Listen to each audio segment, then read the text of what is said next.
My name is Ross Miller and welcome to the Speedwell Garage, Parkton's friendliest Studebaker Packard workshop.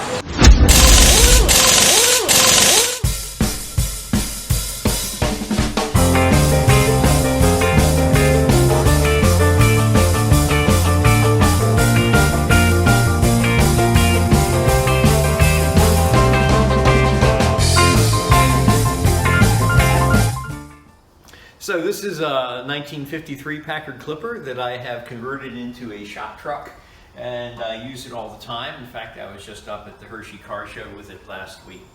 And I noticed after climbing a steep hill and then going off an exit ramp and coming to a stop that it was running a little bit rough after a hard pull. That tells me that the valve clearance is starting to close up because you'll get a sort of a stumbling rough idle when the engine is very hot because the valve stems grow in length, the valve clearance closes up, and you won't get a nice idle, which would not be a problem in itself, except that over time the valves having less time to sit on their seats because of the reduced clearance, you'll begin to perhaps burn an exhaust valve. Plus, it's annoying that the engine isn't running as smoothly as it should. So it's time for the Clipper to have its valves adjusted. Okay, so we're going to do the valves on the Clipper, hot and running, and then just as a demonstration, we have another engine over here, and we're going to do the cold set of the valves on that one. It's the same engine as the 53 327, but the principles hold from any of the cars from the 30s on up through the end of the straight 8 era. So here's a pretty much a normal Packard tappet for the ones, of course, that have solid lifters. A lot of these cars had hydraulic lifters, but I know that this car has solids, and they are adjustable. And this is what the tappet looks like. And to adjust it, you just basically hold the body of it still, and then you can turn this head up or down as need be to adjust your valve clearance. These have, on the later cars, have self-locking threads, so you don't have to undo a lock nut. You can just hold the body still and unscrew the head to get the clearance that you need. Some of the earlier cars from the 30s don't have the self-locking threads. They have a lock nut, and then you end up having to get into there with 3 wrenches, which is a bit of a pain. I'm really glad that they went to the lock nut, the system without the lock nut. So to do this job, you're just going to need to know which size wrenches you need. There are special tappet wrenches that are ground a little thinner. You can make your own if you need to, just out of some spare wrenches. These are 1/2 inch. Both the flats are 1/2 inch on the lifter and on the adjuster. And of course, then you need feeler gauge. I've checked in the book here because I never remember, but the specification for this engine, being a 1953 327, is that with the engine hot, I like to do them hot and running. I know it's a pain, but I find the best job is with the engine done hot and running. It's 7,000 on the intake valves and 10,000 clearance on the exhaust valves. So we've taken the car for a ride this morning, got it warmed up. Now we're going to take the front wheel off, take the access panel off, and get into where we can adjust the valves.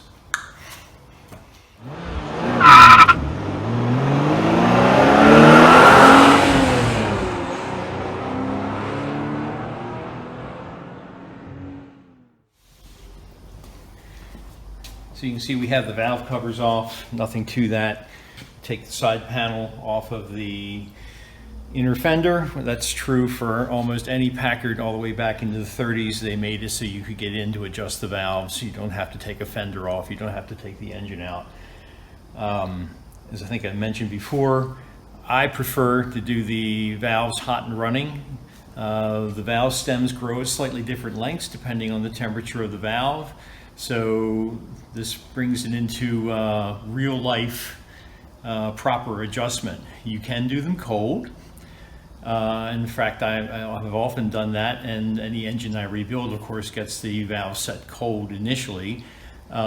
If you're going to rebuild them cold, then I would say increase the clearance to from the 7 on the intake. I would usually set them at 9, and the 10 on the exhaust I would usually set them at 13, because the exhaust valve stem is going to grow more with heat than the intake stem is going to grow.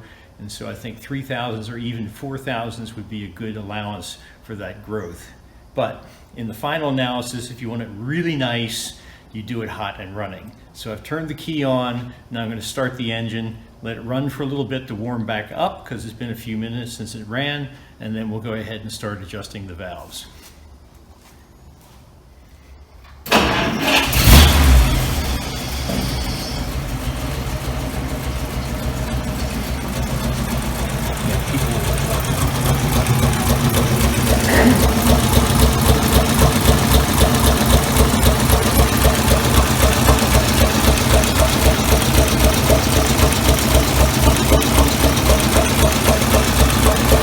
These are tappet wrenches, and on this particular model, both the body and the adjusting screw are 1/2 inch. On some of the earlier models, the adjusting screw was 7/16.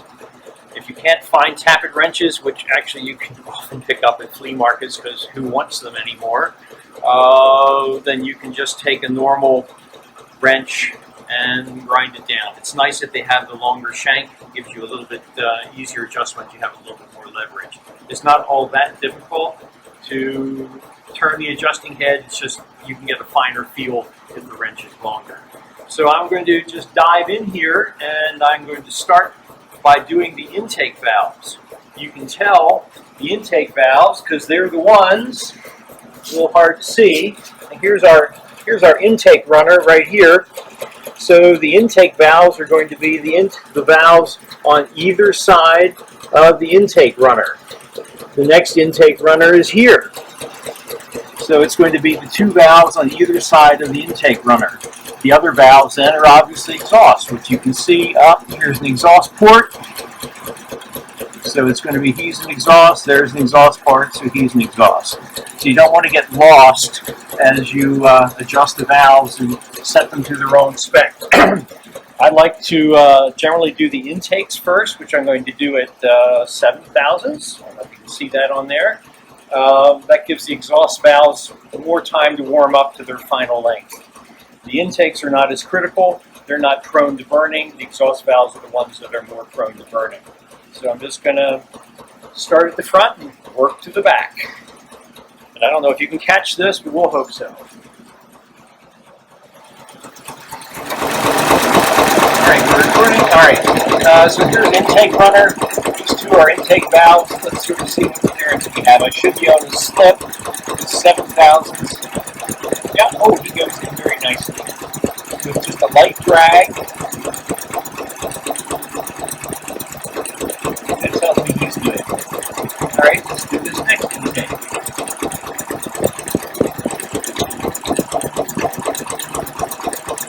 It's also good. All right.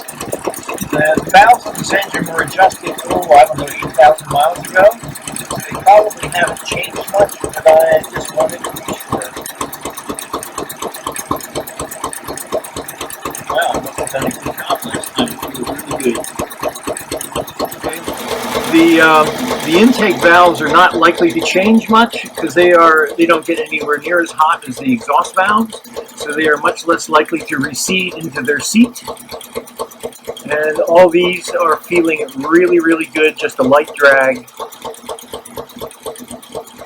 And there's no annoying ticking noise, so I'd say all the intakes are good. Now let me change over to my 10,000 feel gauge and we'll check the exhaust valves. Alright, now we'll see how the exhausts are doing. They're generally the ones, especially on a car running on the... he's still quite good. Oh my. Pretty. Oh, he's too snug. You see the feeler gauge, whereas the feeler gauge just slipped in very nicely back here, and I can feel a slight drag. Whoopsie. And and the engine note hardly changes at all when I do that.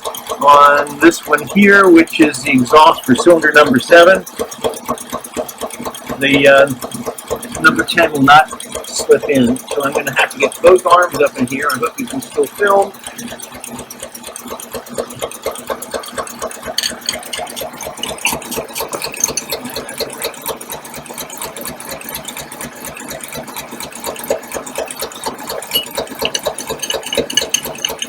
Lifters are turning, you can sort of slide it in. Sooner or later, the lifter will turn to the right position.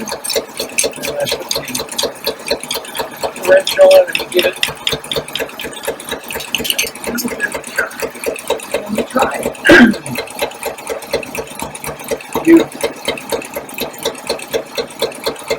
You'll notice as I put the fueler gauge in, the lifter starts spinning. Everything is going to be okay. So let's try this next exhaust valve, which is for number 6. A little bit. The cylinders on the ends tend to run a little bit hotter than the cylinders in the middle. So I don't mind having just a little bit of extra clearance on the cylinders on the end. And as you can hear, it's really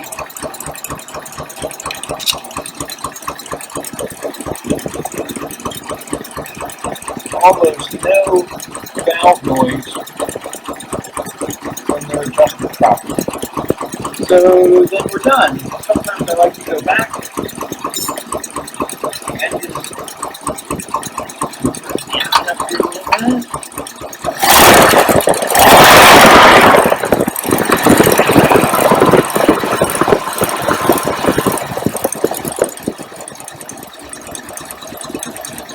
And just recheck one more time.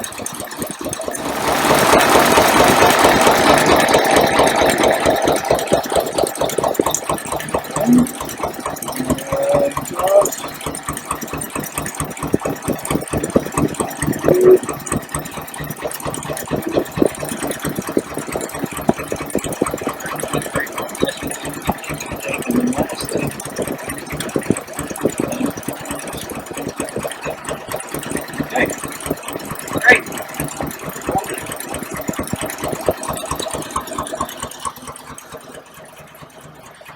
So actually I only had one valve that was tight, which makes me happy. I mean, we did adjust the valves in this engine when it was first put in service, which is roughly 8,000 miles ago. And I just wanted to recheck in case the valves were sitting up on accumulated carbon and might have worked their way further down into the seat. So I have now no worries that this thing's going to burn any valves anytime soon, other than just normal attrition. And the roughness I felt after a hard pull, well, maybe it's just time for a new set of plugs. But anyway, I wanted to show you all how to adjust valves. It's not the most fun thing in the world to do, but it's not all that grievous either. Pick a cool day, and yes, it's very nice to do this on a lift, but you can do it on the ground with jack stands. It's not something you have to do very often. Once every few years for the average driver will be fine. Thanks.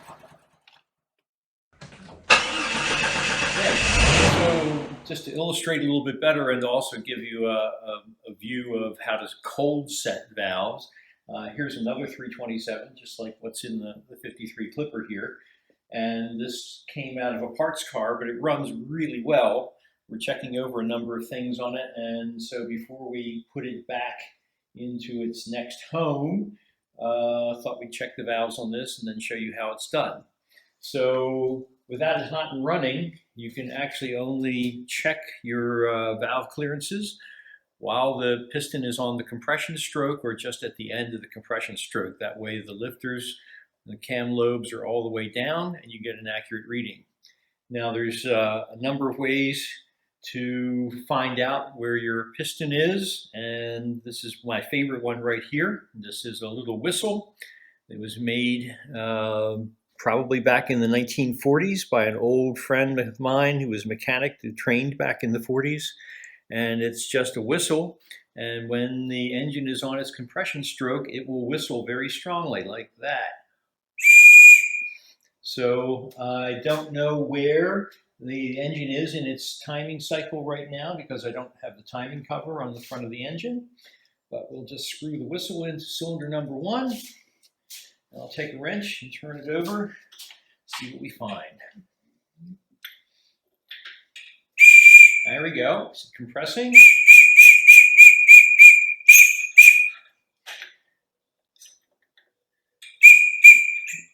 Okay, it's just finished its compression stroke. It's the perfect time for adjusting the valves. So let's see what we have. Since we're doing this cold, I'd use a different spec than what's in the book. When hot and running, it would be 7 on the intakes and 9 on the exhausts. Because the valves have not grown in length yet because they're not hot, we add a little bit more clearance. So I usually do 9 on the intakes when it's cold and 13 or even 14 on the exhaust. So let's see what we have. So this is the number 1 exhaust here. Ooh, and he feels really good. He's just sliding in there very nicely with a nice drag. And then over here, he's very loose. So we're going to turn him up. That's the number 1 intake. So we'll just hold that still. Let's see what we have. Better, but not there yet.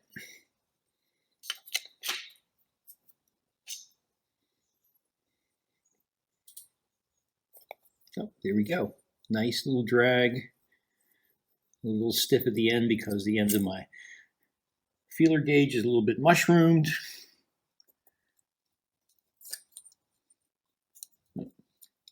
There we go. Yeah, nice drag. All right. Then the next cylinder in the firing order is number 6. So I could just turn the engine 1/4 of a turn, but sometimes it's awkward to do that.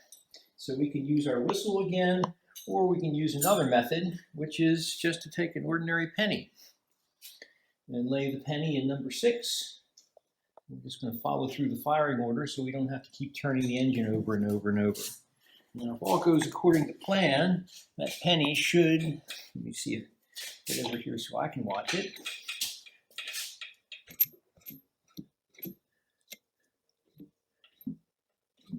Okay, he just stopped floating. That means that number 6 is close to top dead center. Perfect time to check his valve clearance. So let's see what we have. Okay, the small port near number 6 is always the exhaust. So he should be about 13. And he is. Whoever worked on this engine last did himself proud. And, yep, and he's also very good. All right, I'm just going to continue on down the line, but that's generally how it's done. With either a penny, or if you ever find or make one of these, it's a very handy device. I just love it because it's from the 40s, and it's very handy. So this is my 1953 Packard Clipper, which is actually a shop clutch. We're doing good here. Here comes the hairball now. There'll be a lot of editing on this.